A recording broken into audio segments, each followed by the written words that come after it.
장모님, 저는 장모님과 수진이를 위해 선택한 결정입니다. 왜 이렇게까지 하시는지 이해가 안 되네요. 뭐라고? 그걸 변명이라고 하는 거니? 네가 수진이를 부추겨서 날 이렇게 배신해놓고 아직도 그런 말이 나오니? 엄마!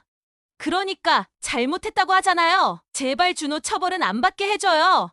제발! 수진아, 너는 내가 사랑했던 딸이기는 한 거니? 우리 딸에게 이 엄마가 가족이긴 한 거야? 장모님, 너무 감정적으로 나가지 마세요. 가족끼리 이런 일로 법적 절차를 밟는 건 과하잖아요. 준호야, 네가 우리 가족이었던 적은 없었어. 너 때문에 수진이마저 잃게 됐지만 이젠 더 이상 흔들리지 않을 거다. 오늘 사연의 주인공은 69세 박미양님의 사연입니다. 대전의 한 조용한 동네. 69년의 세월이 고스란히 담긴 얼굴의 박미양님. 그녀의 눈빛에는 깊은 사연이 어려 있습니다. 박미양님은 평생을 가정이라는 정원을 가꾸며 열심히 살아왔습니다. 남편과 함께 딸 수진이를 키우고 사위를 맞이하고 손주들의 웃음소리로 집안을 채우며 행복한 나날을 보냈습니다.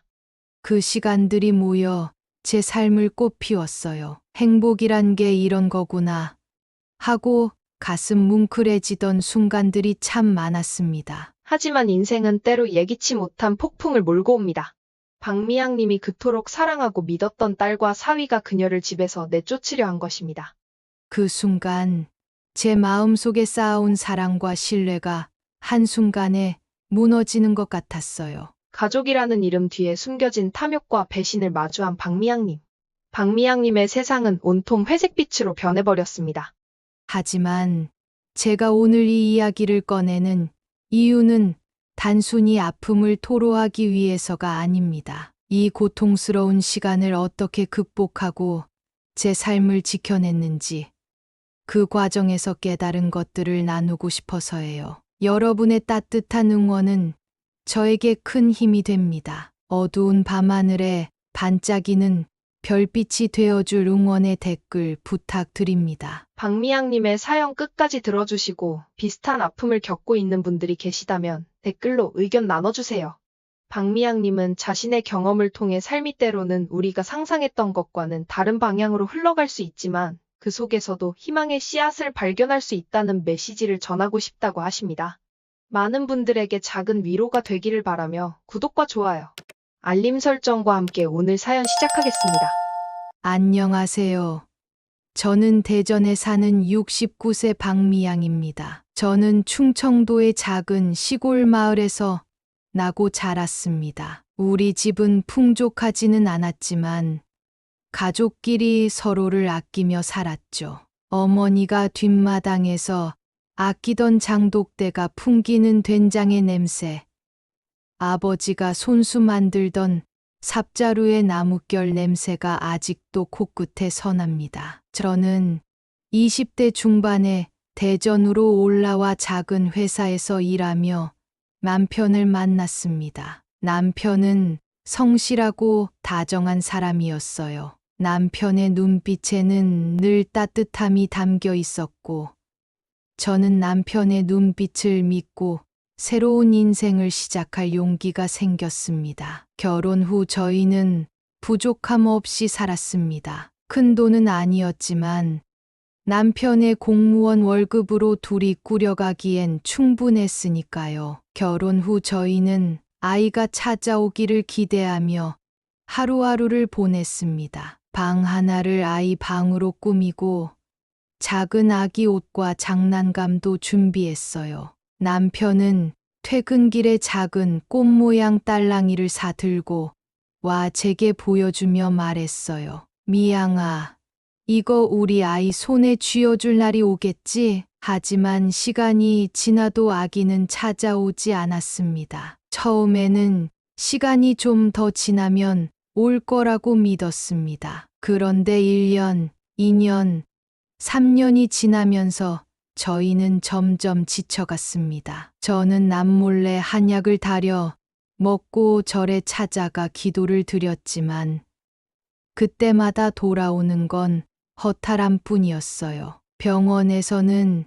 자연 임신이 어려울 수도 있다는 진단을 내렸고 저는 그 말에 한동안 창밖만 바라보며 지냈습니다. 남편은 항상 저를 위로해 주었어요. 미양아, 우리 둘만으로도 충분해. 꼭 아이가 있어야 행복한 건 아니야. 그 말을 들으며 마음을 다잡으려고 했지만 매일같이 공허한 느낌을 떨칠 수는 없었습니다. 밤이면 혼자 창가에 앉아 눈물을 훔치곤 했습니다. 그렇게 5년의 시간이 흐르고 저는 아이를 낳는 것을 포기하기로 마음먹었습니다. 한 번은 남편에게 이렇게 말했어요. 우리 둘이서 살아도 괜찮을 것 같아. 이제는 더 이상 바라지 않을래. 하지만 운명은 아이러니하게도 제가 아이를 포기한 바로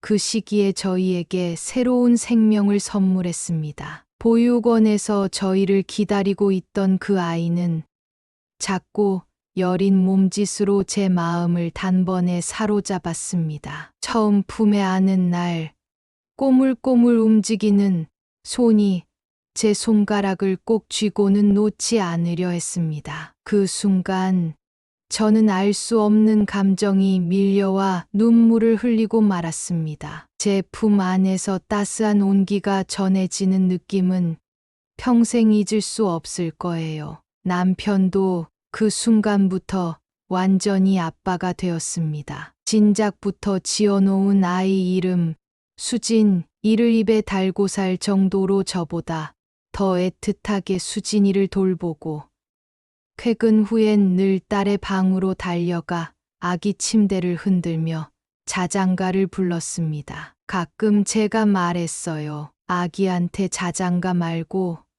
나한테도 좀 불러줘야 하는 거 아니야? 그러면 남편은 웃으며 말하곤 했죠. 미양아, 수진이는 아직 어려서 꿈속에서 행복할 수 있도록 불러주는 거야. 넌 이미 행복하잖아. 수진이가 우리 가족이 된 후로 저희는 모든 것을 수진이 중심으로 살았습니다. 한정된 예산 속에서도 수진이가 먹고 싶은 간식, 필요한 옷가지를 마련하기 위해 늘 고민했고, 수진이가 학교에서 좋은 성적을 받으면 남편과 저는 세상을 다 가진 기분이었습니다. 수진이는 어릴 적부터 영리하고 밝은 아이였습니다. 초등학교 때부터 공부도 잘했고 친구들 사이에서도 인기가 많았어요. 학창 시절에는 아빠의 성실함과 저의 섬세함을 꼭 닮아 한 번 시작한 일은 끝까지 해내는 끈기 있는 아이로 자랐습니다. 고등학교를 졸업하고 대전의 한 대학에 입학했을 때 남편과 저는 수진이를 자랑스러워했습니다. 수진이는 대학교 4학년 때 집으로 한 남자를 데려왔습니다. 이름은 준호였고 수진이와 같은 학과에서 만난 동기라고 했습니다. 준호는 키가 크고 깔끔한 인상을 가진 청년이었습니다. 수진이와 준호는 대학 졸업 후 준호는 대전의 작은 회사에 입사해 성실히 일했고 수진이는 공공기관 계약직으로 일을 시작했습니다. 결혼 이야기가 본격적으로 나온 것은 수진이가 27살이던 해였습니다. 어느 날 아침 수진이가 저희에게 이렇게 말했어요.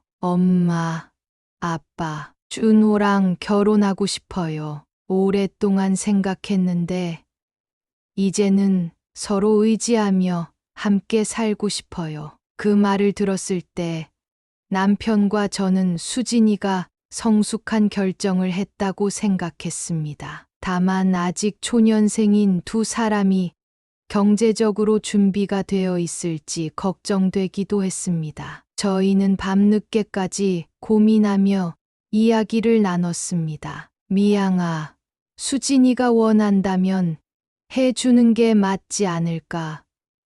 우리가 좀 도와줘야겠지만 애들이 서로 좋아하는 게 중요하잖아. 맞아요. 근데 집이라도 조금 도와줘야 하지 않을까요? 내 퇴직금에서 일부를 떼서 애들 보태주자. 그게 우리가 할 수 있는 최선일 것 같아. 그렇게 저희는 결혼 준비를 시작했습니다. 남편은 자신의 퇴직금을 일부 사용해 수진이와 준호에게 전세 자금을 보태 주었습니다. 또 결혼식도 성대하지는 않았지만 많은 친척들이 참석해 두 사람의 앞날을 축복해 주었어요. 그날 저는 결혼식장에서 눈물을 참지 못했습니다. 수진아, 네가 행복하면 엄마도 행복하다. 항상 네 곁에 있을게. 결혼 후에도 수진이와 준호는 자주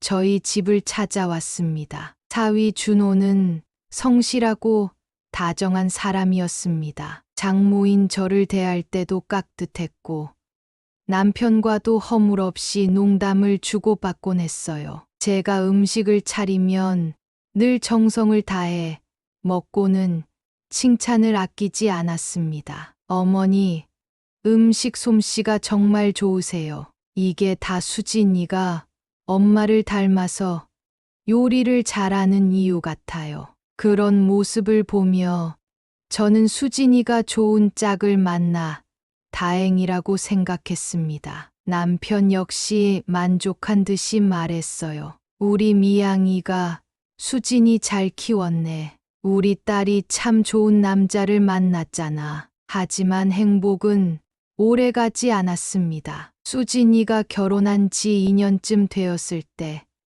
남편이 암 진단을 받았습니다. 병원에서는 이미 병이 많이 진행되었다고 했습니다. 그때부터 저희 가족의 일상은 완전히 바뀌었습니다. 남편은 항암 치료를 받으며 힘든 시간을 견뎠지만 늘 제게 말했습니다. 미양아, 내가 없어도 수진이와 잘 지내야 해. 내가 걱정하는 건 너 혼자 남았을 때야. 네 삶도 소중히 생각해야 한다. 그 말이 무슨 의미인지 그때는 알지 못했습니다. 남편이 세상을 떠나고 난 뒤 저는 수진이와 사위를 의지하며 지냈습니다. 혼자가 된다는 건 생각보다 어려운 일이었지만 딸과 사위가 가끔 찾아와 주고 손주들이 웃으며 저를 부를 때마다 마음 한구석이 따뜻해졌습니다. 수진이는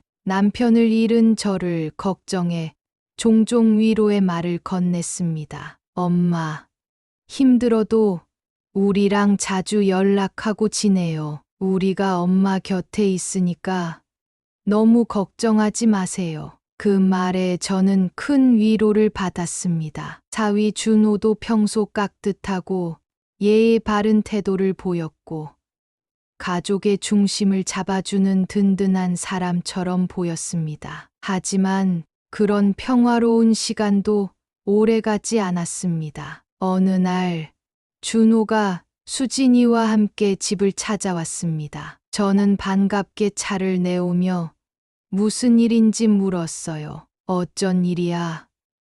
둘 다 갑자기 오고 무슨 얘기라도 있는 거니?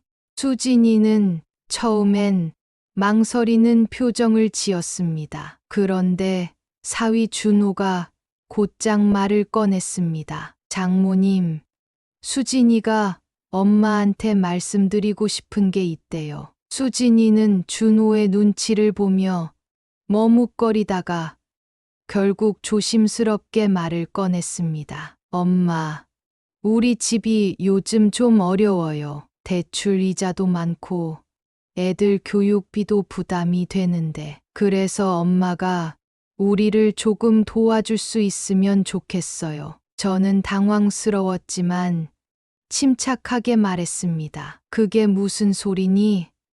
너희 결혼할 때 아빠 퇴직금으로 집도 마련해 줬잖아. 엄마도 이제는 이 집 하나 남았는데. 그러자 준호가 수진이를 부추기듯 말을 보탰습니다. 장모님, 요즘은 부모님들이 미리 증여를 해 주시는 게 일반적이에요. 나중에 세금도 줄고 일이 간편해지거든요. 어머니가 우리를 위해 생각을 조금만 해보시면 알게 되는 거예요. 딸과 사위의 요구는 제게 아파트 명의를 넘겨달라는 것이었습니다. 저는 너무 당황해서 잠시 말을 잃었습니다. 뭐라고?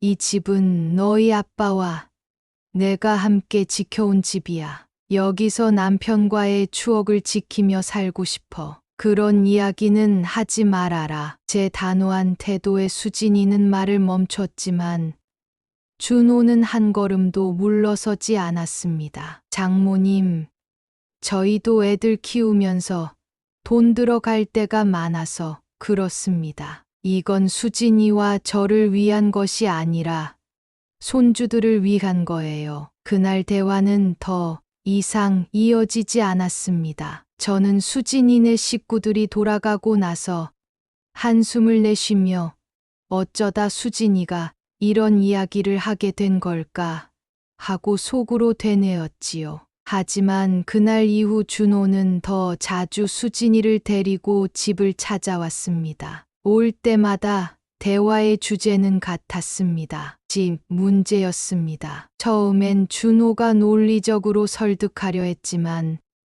시간이 지날수록 그들의 태도는 점점 강압적으로 변했습니다. 하루는 손주들까지 데리고 와서 이런 말을 하더군요. 할머니, 우리 아빠가 자꾸 돈 없다고 하는데 할머니가 도와주시면 좋겠어요. 아이들의 입을 빌려 말을 하는 준호를 보며 저는 마음이 착잡했습니다. 수진이는 그저 준호의 옆에서 눈치를 보며 아무 말도 하지 않았습니다. 며칠 뒤 저는 집을 비운 채 장을 보러 갔다가 돌아왔습니다. 평소와 다름없는 날이었지만 집에 들어서자 뭔가 이상하다는 느낌이 들었습니다. 서랍이 반쯤 열려 있었고 평소 깔끔하게 정리되어 있던 서류들이 어수선하게 흩어져 있었습니다. 내가 이랬었나?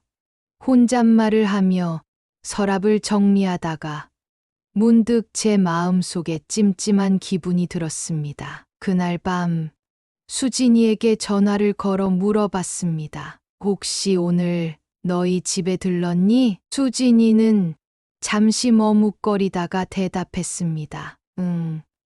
엄마 안 계실 때 준호랑 잠깐 들렀어. 애들이 서랍을 열고 장난친 모양이야. 미안해. 내가 잘 정리하지 못했나 봐. 수진이의 말은 평소 같았으면 의심 없이 넘겼겠지만 그날따라 어딘가 미심쩍었습니다. 어느 날 저는 명숙 언니에게 최근 느끼고 있던 불안함을 털어놨습니다. 언니, 요즘 이상하게 자꾸 불안해. 수진이랑 준호가 자주 집에 와서 이것저것 물어보는데 꼭 날 감시하는 것 같아. 남편이 세상을 떠난 뒤 명숙 언니는 저를 늘 걱정하며 자주 찾아와 주었어요. 가끔 집에 와 음식을 해주고 이런저런 얘기를 나누며 저를 위로해 주는 모습에 얼마나 고마웠는지 모릅니다. 명숙 언니는 저에게 가족 같은 존재입니다. 그런 명숙 언니의 둘째 아들인 현석이는 어릴 적부터 저를 이모라고 부르며 잘 따랐습니다. 언니는 심각한 표정을 지으며 물었습니다. 감시를 한다고? 구체적으로 어떤 행동을 하는데? 저는 그동안 있었던 일을 하나하나 말해 주었습니다. 준호가 자주 집안을 돌아다니며 물건들을 살피는 모습. 수진이가 제가 없는 틈에 집을 들락거린 것 같다는 느낌. 그리고 서랍이 어수선하게 정리된 상태로 발견된 일들까지. 특히 서랍이 이상하게 흐트러져 있었던 날을 떠올리며 혼잣말처럼 말했습니다. 그때는 내가 잘못 정리했나 했는데 뭔가 계속 찜찜해. 언니는 제 말을 듣고 나서 한참 동안 말이 없더니 조심스럽게 입을 열었습니다. 미양아, 혹시 모르니까 집에 CCTV를 설치해보자. 네가 뭔가 착각한 거라면 그게 오히려 확인돼서 좋을 거고 아니면 혹시라도 진짜 이상한 일이 생기면 증거가 될 수도 있잖아. 저는 처음엔 언니의 말을 망설였습니다. 언니, 그 정도까지 해야 할까? 그래도 수진이랑 준호가 우리 가족인데 괜히 의심받는다고 생각하면 언니는 단호히 말했습니다. 미양아, 네가 가족을 의심하고 싶지 않은 마음은 알겠어. 만약 아무 일도 없다면 다행인 거고 네가 맞다면 지금처럼 불안하지는 않을 거잖아. 결국 언니의 설득에 저는 CCTV를 설치하기로 결심했습니다. 다음 날 명숙 언니는 직접 CCTV 설치 업체를 알아봐 주었고 며칠 뒤 전문가가 집을 방문해 설치를 완료했습니다. CCTV를 설치한 이후 저는 한결 마음이 편안해졌습니다. 집에 혼자 있어도 불안한 마음이 줄었고 만약 무슨 일이 생기더라도 증거가 남는다는 생각에 마음이 놓였습니다. 그때는 몰랐습니다. 그 CCTV가 나중에 수진이와 준호의 행동을 증명해 줄 결정적인 증거가 될 줄은요. 명숙 언니의 권유로 집에 CCTV를 설치한 지 몇 주가 지났습니다. 평소와 다름없는 나날을 보내던 어느 날 동네 부동산 중개업자로부터 전화가 걸려왔습니다. 사모님, 집을 내놓으셨던데 다른 부동산에서도 진행 중이신 건가요? 저는 깜짝 놀라 물었습니다. 제가요? 집을 내놓은 적 없어요. 무슨 말씀이세요? 그런데 따님이 서류를 들고 오셔서 아파트를 팔겠다고 하시던데요. 명의도 따님 이름으로 되어 있다고 하시고요. 그 순간 제 머릿속이 하얘졌습니다. 등기부등본을 떼어 본 저는 믿기 힘든 사실을 확인했습니다. 제 이름으로 되어 있던 아파트가 이미 수진이와 준호의 이름으로 변경되어 있었습니다. 너무 놀란 저는 수진이를 다그쳤습니다. 수진아, 이게 대체 무슨 짓이야? 엄마가 도장을 찍은 적도 없는데 어떻게 명의를 바꿨어? 수진이는 말문이 막힌 듯 했고 준호가 나서서 대답했습니다. 장모님, 사실 수진이가 서류를 조금 서둘렀습니다. 수진이가 엄마 도움이 필요할 때 미리 해두면 좋잖아요. 다 장모님을 위해 한 거예요. 그날 이후로 제 삶은 완전히 달라졌습니다. 제가 그토록 소중히 지켜왔던 집이 순식간에 딸과 사위의 명의로 바뀌어 버린 사실을 알고 난 뒤 제 마음은 분노로 가득 찼고 매일 불안했습니다. 가장 충격적이었던 건 수진이의 태도였습니다. 평소에 다정한 모습은 온데간데 없고 마치 모든 것이 준호의 뜻에 따라 움직이는 꼭두각시가 된 듯한 모습이었습니다. 며칠 뒤 수진이와 준호가 다시 집을 찾아왔습니다. 이번엔 손주들도 없이 둘만 들어섰는데 두 사람의 태도가 사뭇 달랐습니다. 준호는 마치 이 집의 주인인 것처럼 집안을 둘러보며 제게 대뜸 이렇게 말했습니다. 장모님, 이제 이 집을 팔아야 할 것 같아요. 저희가 새로운 집을 알아보고 있으니까 짐 정리를 좀 해두세요. 그 말을 듣는 순간 머릿속이 하얘졌습니다. 저는 당황하며 준호를 향해 물었습니다. 뭐라고? 이 집은 내 집이야. 네가 무슨 권리로 그런 말을 해? 그러자 준호는 아무렇지 않은 듯 웃으며 대답했습니다. 장모님, 이 집 명의가 이미 우리 이름으로 바뀌었잖아요. 장모님께선 여기서 계속 사실 수는 없어요. 저희가 알아본 요양원에 가시면 더 편하게 지내실 수 있을 겁니다. 그가 던진 말은 단순한 협박이 아니라 실행 계획처럼 들렸습니다. 그 말에 수진이는 옆에서 아무 말도 하지 못하고 눈치만 보고 있었어요. 저는 답답한 마음에 수진이를 향해 외쳤습니다. 수진아, 네가 엄마를 이렇게 내쫓으려는 거니? 네가 진짜 이런 걸 원해서 그러는 거야. 그러자 수진이는 잠시 준호를 바라보더니 힘없이 고개를 숙이며 말했습니다. 엄마, 우리도 어쩔 수가 없어. 준호 말대로 하는 게 우리 모두에게 좋은 거야. 수진이의 말에 제 심장은 철렁 내려앉는 듯 했습니다. 제가 그토록 아끼고 사랑했던 딸이 이렇게까지 변할 줄은 꿈에도 몰랐습니다. 그날 밤, 저는 차분히 서랍을 다시 열어 인감도장을 확인했습니다. 도장은 여전히 제자리에 있었습니다. 하지만 뭔가 이상하다는 생각이 들었고, 저는 명숙 언니와 이 일을 상의하기로 했습니다. 믿을 사람은 명숙 언니뿐이었어요. 언니에게 모든 사실을 털어놓자 언니는 저를 단단히 붙들며 말했습니다. 미양아, 넌 혼자 이걸 감당할 필요가 없어. 내 아들 현석이가 변호사잖아. 현석이한테 맡기자. 걔가 분명히 도와줄 거야. 며칠 뒤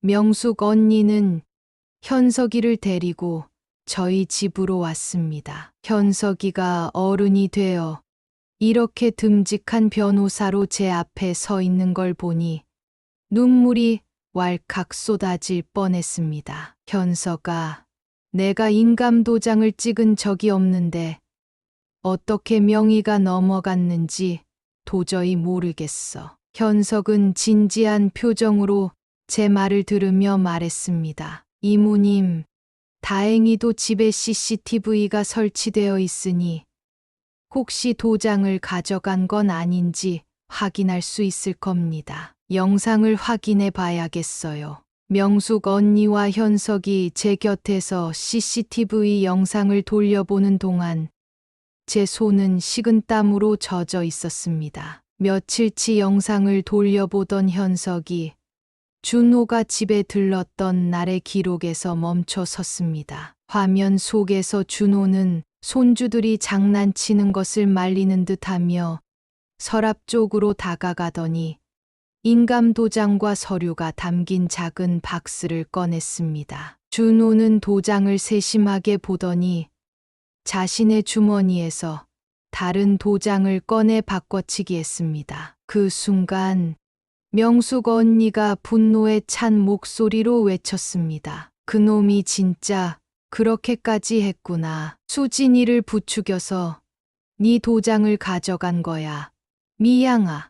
현석은 냉정하게 말했습니다. 이 영상만으로도 충분히 증거가 됩니다. 이모님, 이건 명백히 법적으로 문제 있는 행동이에요. 본인 의사와 상관없이 도장을 훔쳐가서 명의를 변경했다면 경찰과 법원에서 바로잡을 수 있습니다. 지금 바로 증거를 수집해서 사건을 접수하겠습니다. 현석의 단호한 말에 저는 한숨을 돌릴 수 있었습니다. 현석아, 고맙다. 네가 없었으면 나 혼자 어쩔 뻔했니. 며칠 뒤 저는 수진이와 준호를 집으로 불렀습니다. 엄마, 무슨 일이에요?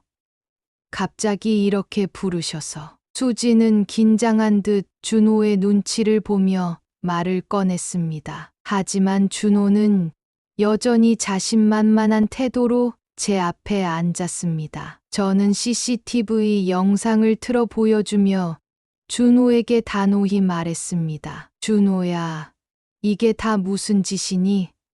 네가 내 도장을 몰래 가져간 거를 어떻게 설명할 거니? 준호는 순간 당황한 표정을 지었지만 금세 태연한 척하며 말했습니다. 장모님, 그건 다 장모님을 위해서였어요. 이 집 명의를 저희 이름으로 바꾸면 가족 모두를 위해 더 나은 선택이 될 거라 생각했을 뿐입니다. 뭐라고?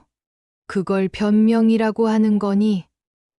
네가 수진이를 부추겨서 날 이렇게 배신해 놓고 아직도 그런 말이 나오니? 제 목소리는 떨렸지만 끝까지 차분함을 유지하려고 애썼습니다. 수지는 그제야 울먹이며 말했습니다. 엄마, 나도 이럴 줄 몰랐어. 준호가 하자는 대로 한 거야. 정말 미안해. 저는 더 이상 딸의 눈물에 흔들리지 않았습니다. 수진아, 네가 아무리 미안하다고 해도 이건 용서받을 일이 아니야. 네가 준호 말을 그대로 따른 건 네 선택이었어. 이제 너희 두 사람의 행동에 대한 책임을 져야 해. 그날 이후 현석이는 CCTV 영상을 비롯한 모든 증거를 경찰에 제출하며 사건을 접수했습니다. 그 과정에서 밝혀진 사실은 더 충격적이었습니다. 준호는 수진을 부추겨 저를 속일 뿐만 아니라 집을 담보로 대출을 받을 계획까지 세우고 있었던 겁니다. 현석이는 모든 상황을 명확히 정리해 법적 대응을 준비했습니다. 이모님, 준호가 저지른 일은 명백히 사기죄와 문서 위조죄에 해당됩니다. 법적으로 명의를 되돌리는 절차를 진행할 것이고 그 과정에서 두 사람의 잘못이 드러날 겁니다. 경찰에 증거를 제출한 뒤 준호의 행동은 명백히 사기와 문서 위조로 판명되었습니다. 그런데 준호는 여전히 뻔뻔하게 나왔습니다. 장모님, 저는 장모님과 수진이를 위해 이런 선택을 했습니다. 왜 이렇게까지 하시는지 이해가 안 되네요. 준호의 뻔뻔한 태도에 저는 참을 수 없어 단호히 말했습니다. 준호야, 네가 날 위해서라니. 그게 정말 날 위한 행동이었다면 왜 내 허락도 없이 몰래 일을 꾸몄니? 너는 우리 가족을 이용한 거야. 며칠 뒤 법정에서 진실이 모두 밝혀지는 날이 찾아왔습니다. 준호와 수진은 피고로, 저는 원고로서 법정에 섰습니다. 현석은 철저히 준비한 증거들을 차례로 제출했습니다. 증거 영상에는 준호가 서랍을 뒤져 도장을 꺼내는 장면이 선명히 나왔습니다. 현석이는 추가로 금융거래 내역과 대출 계획서까지 제출하며 준호의 사기 행각을 낱낱이 밝혔습니다. 재판장의 엄중한 목소리, 태연하게 대답하는 준호의 뻔뻔한 행동, 고개를 떨군 채 한마디도 하지 못하는 수진이까지 그동안 살면서 한 번도 상상해보지 못한 일들이었습니다. 재판이 끝난 후 저는 현석이와 함께 판결을 기다리고 있었습니다. 판사는 명예 변경이 불법적으로 이루어졌음을 인정하며 명의를 원상복구할 것을 명령했습니다. 준호에게는 사기죄와 문서, 위조죄에 대한 처벌이 내려졌습니다. 그러나 이 과정에서 제 마음은 더욱 무거워졌습니다. 수진이는 법정에서 고개를 숙인 채 울먹이며 제게 말했습니다. 엄마, 정말 미안해. 준호가 실수한 거야. 근데 준호가 처벌받으면 애들이랑 나는 어떡해? 엄마, 고소 취소해줘. 엄마 제발. 그 순간 저는 가슴이 찢어지는 것 같았지만 차갑게 말했습니다. 수진아, 너는 내 딸로서 나를 지켜줬어야 했어. 그런데 너는 준호의 말을 따르며 나를 배신했어. 네가 준호의 행동을 말렸더라면 이렇게까지는 되지 않았을 거야. 수지는 오열하며 말했습니다. 엄마, 그러니까 잘못했다고 하잖아요. 제발 준호 처벌은 안 받게 해달라고요. 수진아, 너는 내가 사랑했던 딸이기는 한 거니 우리 딸에게 이 엄마가 가족이긴 한 거야. 울면서 애원하는 수진이가 안쓰러웠지만 수진의 말을 듣는 순간 제 안에서 복잡한 감정이 일어났습니다. 남편이 세상을 떠난 뒤 딸 수진과 사위 준호가 저에게 남은 유일한 가족이었습니다. 수진이는 남편과 제가 품에 안고 기르며 모든 사랑을 쏟아부은 아이였기에 제 삶의 전부였다고 해도 과언이 아니었습니다. 하지만 수진이는 모든 것이 드러난 후에도 쉽게 미안하다, 용서해달라는 말로 상황을 덮으려 했습니다. 저는 깨달았습니다. 수진이는 끝까지 저를 지키는 것이 아닌 본인 자신을 지키려고만 했다는 사실을요. 그날 밤 저는 수진이가 어릴 적 모습을 떠올리며 오랫동안 혼자 앉아 있었습니다. 수진이가 꼬물거리는 손으로 제 손가락을 꼭 잡던 순간 유치원 소풍날 도시락을 받아들고 해맑게 웃던 얼굴,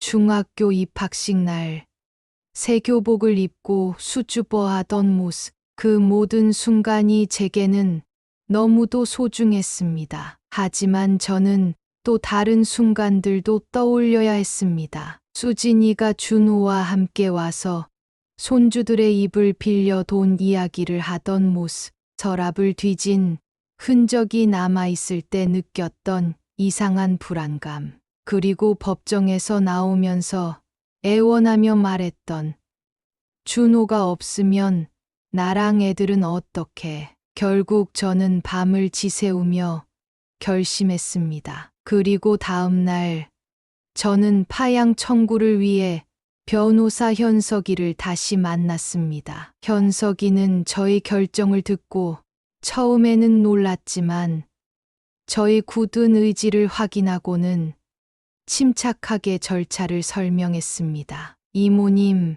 파양은 법적으로 아주 신중히 다뤄야 하는 문제입니다. 그동안 있었던 일들을 정리해서 재판부에 제출할 이유서를 작성해야 해요. 그리고 입양 기록과 지금까지의 모든 증거를 함께 제출해야 합니다. 저는 현석이의 말을 들으며 무거운 마음으로 집에 돌아와 하나씩 필요한 자료를 정리하기 시작했습니다. 수진이 신생아였을 때의 입양 서류와 수진이를 품에 안고 찍었던 첫 가족 사진을 꺼내들었습니다. 그 사진을 보며 잠시 마음이 흔들렸지만 다시 마음을 다잡았습니다. 그리고 사위 준호와 수진이가 내 집 명의를 변경하기 위해 위조한 도장 관련 증거, CCTV 영상, 그리고 수진이 한 번도 저를 지키려 하지 않았던 대화 기록과 준호의 뻔뻔한 태도를 정리한 메모를 모았습니다. 파양은 단지 법적 절차로 끝나는 일이 아니었습니다. 저는 파양 결정을 통해 수진과 완전히 인연을 끊을 것을 각오했기에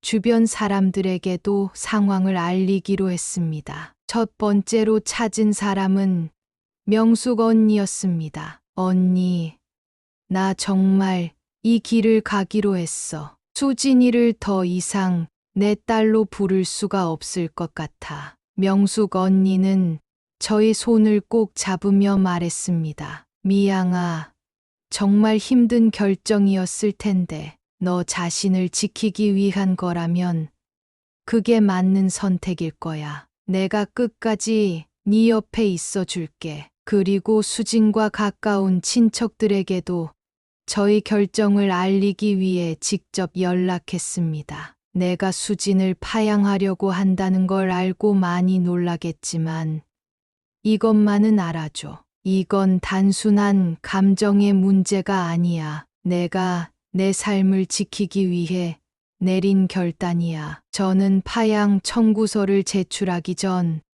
수진과 준호를 집으로 불렀습니다. 수진은 긴장한 얼굴로 들어왔고 준호는 여전히 자신만만한 태도를 보였습니다. 저는 차분히 두 사람을 앉히고 결정을 알렸습니다. 수진아, 엄마는 네가 왜 준호의 말에 끌려갔는지 아직도 이해할 수 없어. 내가 너를 어떻게 키웠는데 어떻게 그런 선택을 했니? 수지는 눈물을 흘리며 대답했습니다. 엄마, 정말 잘못했어요. 준호가 하자는 대로 했지만 저는 엄마를 배신하려는 마음은 없었어요. 제발 용서해 주세요. 저는 마음을 다잡고 천천히 그리고 단호하게 말했습니다. 수진아, 내가 널 파양하기로 결정했다. 네가 준호를 위해 나를 외면한 순간 이미 우리의 관계는 깨진 것 같아. 나는 나를 지키고 남편과 함께했던 추억을 지키려고 해. 준호는 대화 도중에도 뻔뻔한 태도를 이어갔습니다. 장모님, 너무 감정적으로 나가지 마세요. 가족끼리 이런 일로 법적 절차를 밟는 건 과하잖아요. 그 말을 들은 저는 더욱더 단호하게 대답했습니다. 준호야, 네가 우리 가족이었던 적은 없었어. 너 때문에 수진이마저 잃게 됐지만 이젠 더 이상 흔들리지 않을 거다. 파양 결정을 법적으로 진행하는 동안 저는 집안을 정리하기 시작했습니다. 수진과 함께 찍은 가족 사진을 꺼내 들고 한참 동안 바라보다가 조용히 작은 상자에 넣어 보관했습니다. 이 사진은 내가 평생 사랑했던 딸의 모습이 담긴 추억으로 남겨둘게. 하지만 더 이상 지금의 수진이는 내 딸이 아니야. 집 안 곳곳에 남아있던 수진과 관련된 물건들을 정리하면서도 저는 복잡한 감정에 휩싸였습니다. 하지만 정리하는 시간이 지나면서 점점 마음이 가벼워지는 것을 느꼈습니다. 법정에서 판사는 파양 청구를 받아들였습니다. 수진이는 재판 내내 울음을 터뜨리며 말했습니다. 엄마, 제발 다시 생각해 주세요. 제가 정말 잘못했어요. 다시는 이런 일 없을 거예요. 하지만 저는 수진이를 바라보며 마지막으로 말했습니다. 수진아, 너를 사랑했던 만큼 이제는 나를 지키기 위해 이 결정을 내려야겠구나. 미안하다. 이게 나를 위한 길이고 네가 떠안아야 할 책임이야. 법정을 나서는 길에 수지는 마지막으로 제 옷자락을 붙잡았습니다. 엄마, 정말 이렇게 끝나는 거예요? 저 준호랑 헤어질게요. 엄마 말대로 다 할게요. 제발 다시 기회를 주세요. 저는 잠시 멈춰서 수진을 바라봤습니다. 그리고 단호히 말했습니다. 수진아, 네가 준호와 헤어진다고 해도 그 전에 네가 나를 배신했던 사실은 변하지 않아. 네가 준호의 말에 끌려간 순간 이미 나는 딸을 잃은 거였어. 미안하다. 이제는 네 삶을 살아가고 나도 내 삶을 지킬게. 파양이라는 결정을 내리기까지 저는 오랜 시간 괴로웠습니다. 하지만 그 말을 남기고 돌아서는 발걸음은 무거웠지만 후회는 없었습니다. 파양 청구를 마치고 집으로 돌아온 날, 저는 한참 동안 남편의 사진을 들여다봤습니다. 사진 속의 남편은 언제나처럼 따뜻하게 웃고 있었습니다. 여보, 나 잘했지.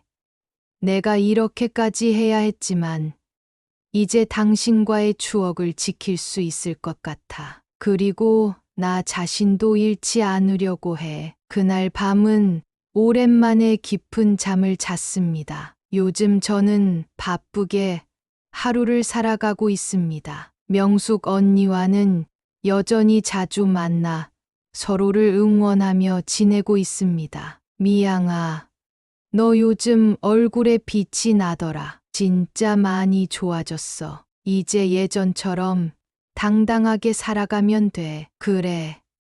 언니, 나 이제야 내 삶을 살고 있는 것 같아. 아직도 해야 할 일이 많아. 그렇게 하루하루를 보낼 때마다 저는 조금씩 제 삶의 주인으로 돌아오고 있다는 걸 느낍니다. 가끔은 수진이 생각이 날 때도 있습니다. 그럴 때마다 저는 수진이가 어렸을 때 제게 보여줬던 밝은 웃음을 떠올립니다. 하지만 더 이상 그 기억에 아프지 않습니다. 수진아, 네가 내 딸이었을 때 내가 얼마나 너를 사랑했는지 너도 알 거야. 이제 네 삶을 잘 살아가길 바란다. 그 아이가 지금 어디서 무엇을 하고 있을지 알 수는 없지만 그 아이가 진정한 자신의 길을 찾기를 마음속으로 기도할 뿐입니다. 지금까지 제 이야기를 들어주신 분들께